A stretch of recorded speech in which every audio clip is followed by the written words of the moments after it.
indignados.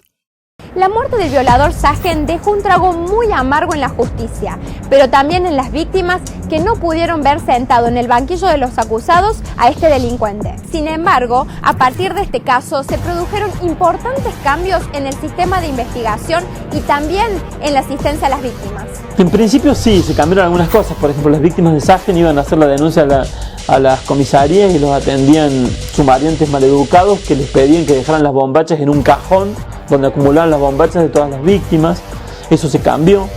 El fiscal general Vidal Lascano dio una orden de que esas chicas fueran atendidas por médicos de sexo femenino. Hasta entonces las atendían hombres, lo cual generaba una revictimización y las hacía pasar un momento tan horrendo como el que ya habían pasado con su abusador. Que ahora la sociedad cuenta con más canales que le brinda el Estado para llevar su reclamo, su queja, su denuncia en lo que se siente afectado al Estado mismo para que el Estado proceda, investigue. Se podría haber dejado un protocolo para saber cómo actuar en este tipo de cosas y ese protocolo no existe. De hecho hay celos entre los fiscales y entre los investigadores y entre los policías, que todos dicen que fueron ellos los que resolvieron el caso cuando no reconocen que fue un trabajo en conjunto. No estábamos acostumbrados a esta forma de trabajo, a trabajar aunadamente todos los sectores que hacen a la investigación penal, Ministerio Público, Policía de la Provincia, Policía Judicial.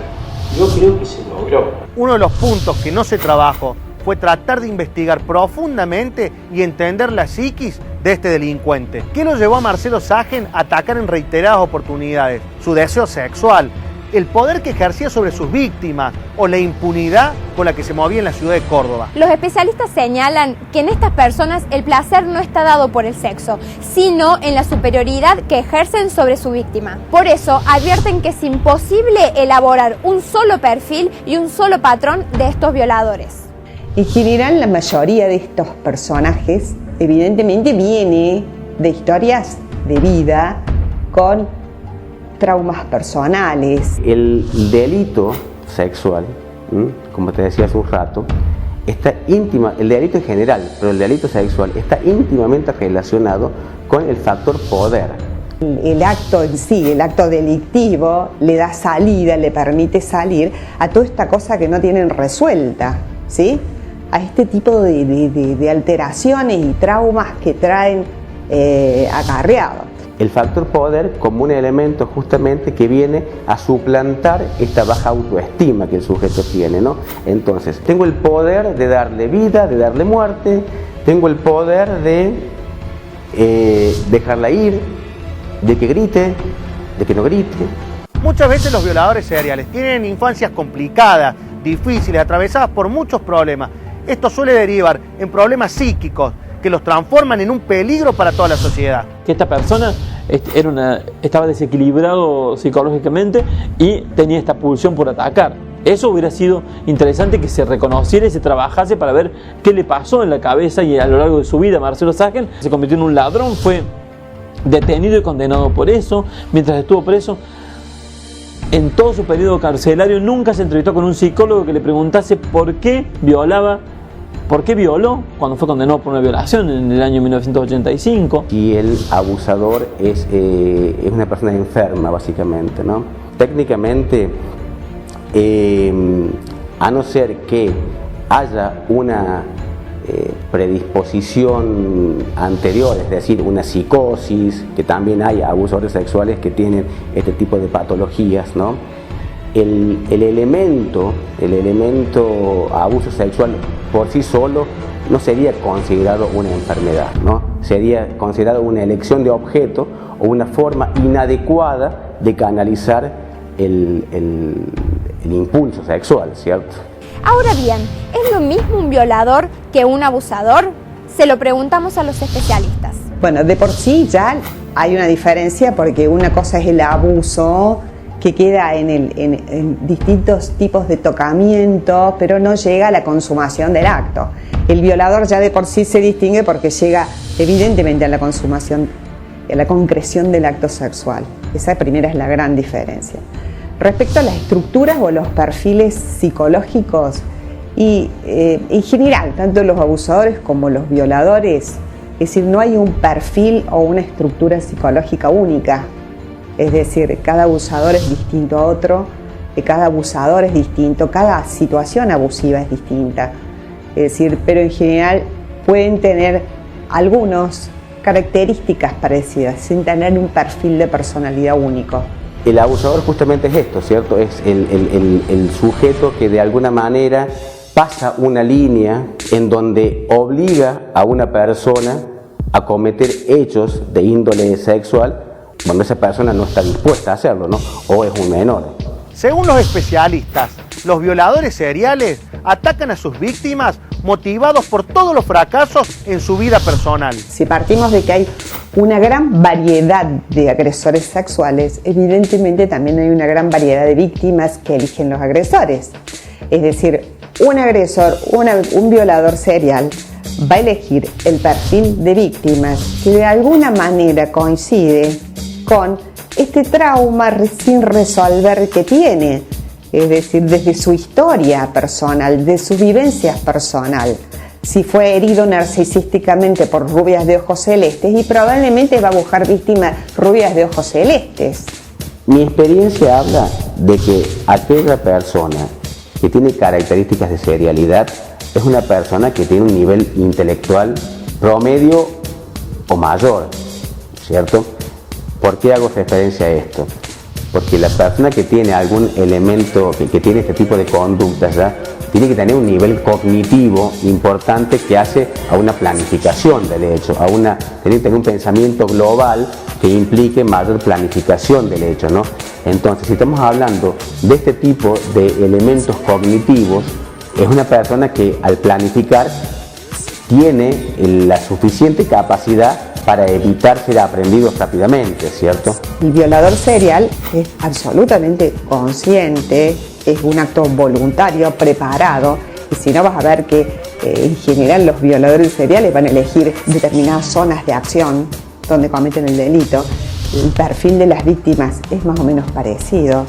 Si vas a ver una serie de similitudes entre un acto y otro. Existe un prejuicio que dificulta las investigaciones policiales y también la resolución de este problema, y es que los violadores seriales son fáciles de identificar. Eso es una mentira. En general, son personas que tienen una vida común, su casa, su trabajo, sus hijos, y hasta algunos gozan de buena reputación social. Pero detrás de esa máscara esconden una personalidad con graves problemas de autoestima y con nula capacidad de reconocer sus actos delictivos. Y ocurre aquí un fenómeno importante. Cuando el sujeto es condenado, hasta aproximadamente 4, 5, 6 años, niega el hecho. En general niega la situación por lo cual lo han condenado, ¿no? Aunque haya pruebas objetivas, ¿no? A partir del sexto, séptimo año, en general ocurre este fenómeno, que ahí ya la persona como que empieza ya a relajar y a bajar las defensas. Eso es un poco nuestra experiencia, ¿no? Y ahí uno puede ya adentrarse más profundamente en las motivaciones, ¿no? Un rasgo que es común en todos los violadores es que no reconocen el delito que cometieron y le echan la culpa a la víctima por la ropa que usa, por los gestos que tiene o porque algo habrán hecho. Yo creo que la violación es un subproducto de una cultura machista, evidentemente. Es decir, este dato tampoco es menor. Si vos te pones a pensar de que el 90% o la gran mayoría de los violadores, ¿qué son? Hombres. Es terrible. Ideología que esperemos que vaya decantando, pero hasta ahora los indicadores nos hablan de que sigue vigente por la cantidad de abusos que no cesan. Es decir, y que además han sido históricamente los que han permitido naturalizarlo con el justificativo de que el famoso por algo será. Es decir, se ha justificado a través de la exposición de la mujer a través de sus atributos sexuales o físicos, ¿sí? Esta cosa igual, por algo será. Quédate ahí, porque en el próximo bloque vamos a hablar acerca de si estos violadores son recuperables, cuánto influye la cárcel y si son propensos a reincidir. Ahora damos vuelta a la página. Esta noche tu historia se refleja en este programa. Te presentamos El Indignado.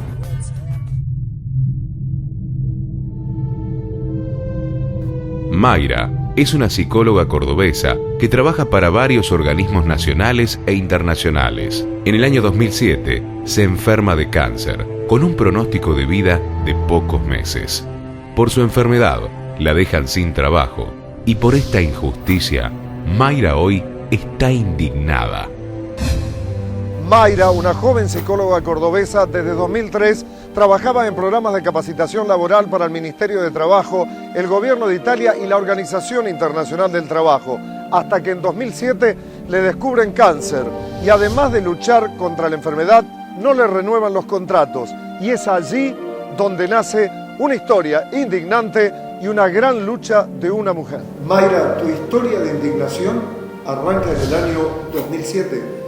Sí, en el diciembre del 2007 me encontraron un cáncer de recto. El cáncer se llama adenocarcinoma semidiferenciado invasor. En 2009 recién recupero mi salud y puedo empezar a trabajar de nuevo. Mando cartas, documentos y sigo los procesos de rigor para que mis empleadores den alguna respuesta, concretamente para que me reincorporen a las tareas sin tener ningún resultado. No recibo respuesta de esas cartas, se mandan telegramas nuevamente, no recibo respuesta de los telegramas.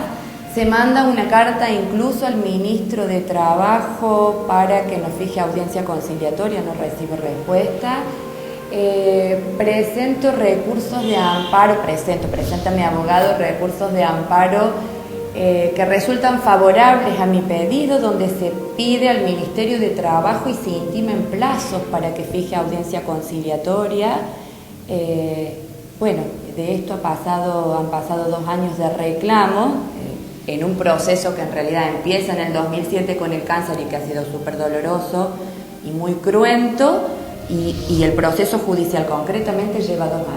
La Organización Internacional del Trabajo y el Ministerio de Trabajo de Nación tienen que garantizar y que promover lo que ellos dicen el trabajo decente. El trabajo decente significa que los empleados debemos tener condiciones de seguridad social, jubilaciones, salud y la posibilidad de enfermarnos tranquilamente sin quedar absolutamente desvalidos. A la organización no le sirve una persona que esté enferma, por eso creo que no renovaron el contrato. Lo que pido ahora es que el Ministerio de Trabajo fije una audiencia conciliatoria para que yo pueda llegar a la justicia. El Ministerio de Trabajo no tiene competencia sobre decir qué es lo que está bien o lo que está mal, no es justicia, es poder ejecutivo. Yo lo que necesito es llegar a la justicia para que la justicia defina. No poder acceder a la justicia es lo que me indigna. Indignados. Por eso me defienden a los puños sin vendaje. Calma, pueblo, que aquí estoy yo. ¿Qué te indigna del gobierno provincial? Emilio Cela: me indigna que, como todo gobierno, piense única y exclusivamente en la forma de sacar más votos y que no le importe en absoluto la gente. Víctor Acuña Pereira: me indigna más la gente que no se da cuenta y hace 12 años vota lo mismo. Laura Paricia: me indigna el poco interés por la educación y la salud, con respecto a condiciones de trabajo, sueldos y todo lo que implica. Y estoy más que de acuerdo con María José.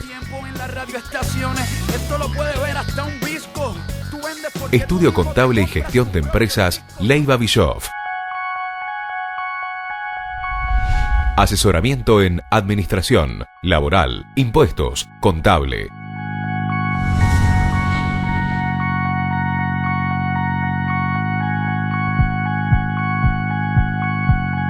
(455-5721), 457-5798, www.leivabischoff.com.ar.